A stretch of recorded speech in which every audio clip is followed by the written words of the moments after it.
बहू, तुम इतनी देर तक कहाँ घूम रही थी? शाम की चाय का समय हो गया है और तुमने अभी तक चाय नहीं बनाई। मम्मी जी, मैं अभी चाय बना देती हूँ। आपने बाजार से जो सामान मंगवाया था वही सब लाने में तो देर हो गई, तो तुझे हमारा काम करने में दिक्कत होती है। आने दे अंकित को, मैं बताऊंगी कि उसकी पत्नी हमारा कितना अपमान कर रही है। प्रिया, तुम्हें माँ से बात करने की तमीज नहीं है क्या? मेरे ही भाई की कमाई खा रही हो तुम और हमारा काम करने में तुम्हें जोर आ रहा है। क्या हुआ माँ, इतने गुस्से में क्यों लग रही हो? तेरी शादी करके तो मैं पछता रही हूँ। बड़ी ही कामचोर और बदतमीज है यह प्रिया। हाँ भाई, आप इसके साथ कैसे रहते हो? प्रिया, तुमने माँ और दीदी से क्या कह दिया है? जाओ उनसे माफी मांगो, उनका मूड खराब रहता है। तो मुझसे सहन नहीं होता। कैसी औरत हो तुम? तुम्हारे कारण मेरी माँ और दीदी हमेशा परेशान ही रहती हैं, और वो लोग परेशान रहती हैं तो मैं भी परेशान हो जाता हूँ। मेरी कोई गलती नहीं है।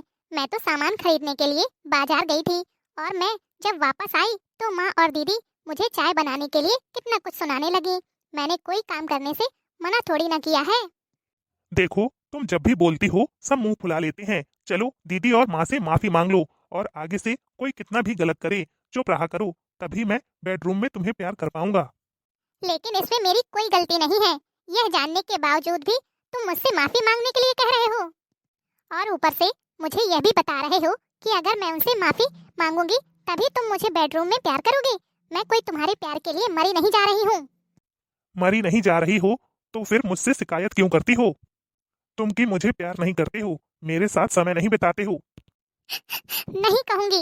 अब तुमसे ना कोई शिकायत करूंगी ना कोई फरमाइश होगी, क्योंकि अब मैं यहाँ से जा रही हूँ। अरे, इस घर में मैं तुम्हारा हाथ थाम कर ही आई थी। जब मेरा पति ही मुझे नहीं समझता, मेरे मान सम्मान की परवाह नहीं करता, तो फिर मैं इस घर में किसके लिए रहूं?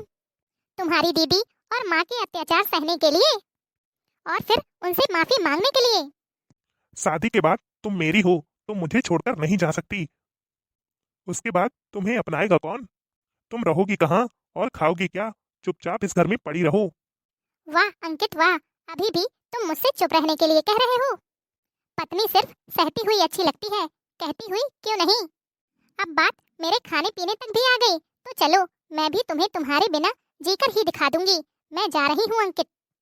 मैंने तो तुमसे सच्चे दिल से प्यार किया था, तुम्हारे घर को भी दिल से अपनाया था, तुम्हारे परिवार को अपना परिवार कहने की कोशिश की थी, लेकिन तुम्हारी माँ और दीदी हमेशा मुझे पराया ही समझती रही। तो आज मैं तुमसे भी पराई हो जाती हूँ। अगर तुम्हें ऐसा लगता है कि तुम मेरे बिना जी सकती हो तो मैं तो एक मर्द हूँ, मैं तुम्हारे बिना क्यों नहीं जी सकता। जाओ, जहाँ जाना है चली जाओ, फिर तुम वापस आकर गिड़गिड़ाते हुए मेरे ही दरवाजे पर आओगी। अरे, मैं कमाता हूँ और तुम ऐस करती हो, फिर भी इतने नखरे दिखा रही हो। हाँ, मैंने बहुत दिनों तक ऐश कर ली मिस्टर अंकित, इसलिए अब मैं आपके रुपयों पर कभी ऐश करने नहीं आऊंगी। आपने मेरा हाथ थामकर मुझे अपनी जीवन संगिनी बनाया था।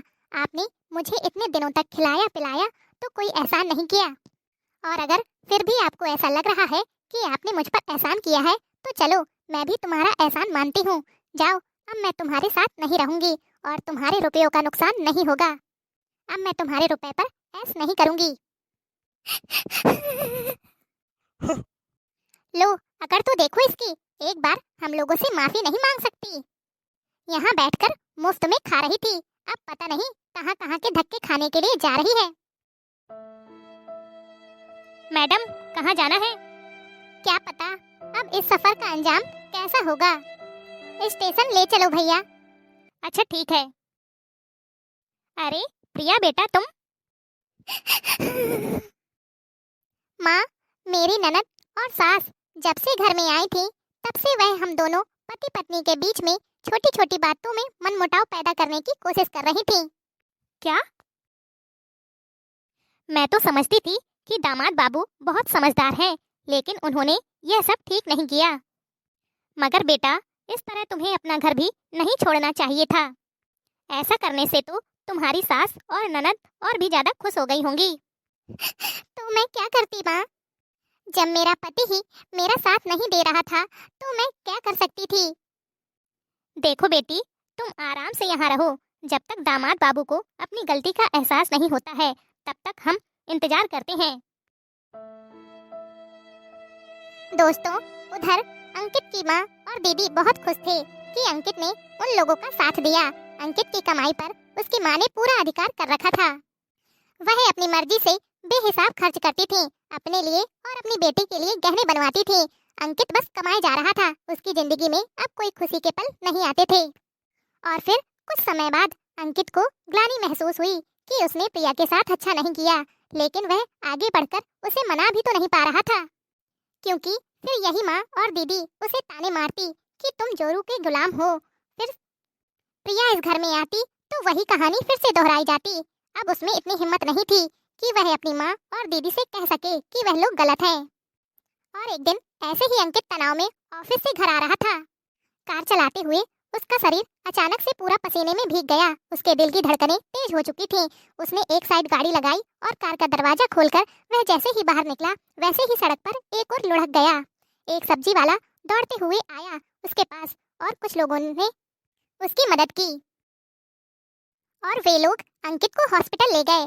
वहां पर अस्पताल में अंकित का मोबाइल लेकर उसके घर पर भी फोन कर दिया गया। उसकी माँ और दीदी अस्पताल पहुंची तो पता चला कि अंकित को लकवा मार गया है। और ऐसे समय में उसकी माँ और दीदी बहुत परेशान हो गईं। 15 दिनों के बाद उसे अस्पताल से छुट्टी मिल गई थी। अंकित अब अपना कोई भी काम कर पाने में असमर्थ था, वह बिस्तर पर ही आ चुका था। तो चलिए अब देखते हैं कहानी में आगे क्या हुआ। माँ, मैं अपने ससुराल जा रही हूँ क्योंकि पापा घर पर अकेले होंगे और उनकी देखभाल भी जरूरी है, इसलिए मैं यहाँ से जा रही हूँ। लेकिन बेटा, तेरा भाई इस हालत में है, मैं अकेले ये सब कैसे कर पाऊंगी?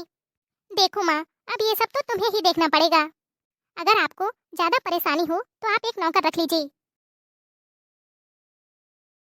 अंकित की माँ उसकी देखभाल कर तो रही थी, लेकिन वह चिड़चिड़ी सी हो गई थी, क्योंकि उन्हें समझ में आ रहा था कि कुछ दिनों में अंकित की आर्थिक स्थिति अच्छी नहीं रहेगी।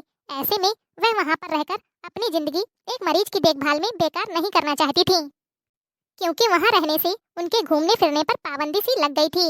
और वह एक दिन अंकित से कहने लगी, बेटा, मैं यहाँ कितने दिनों तक रहूंगी?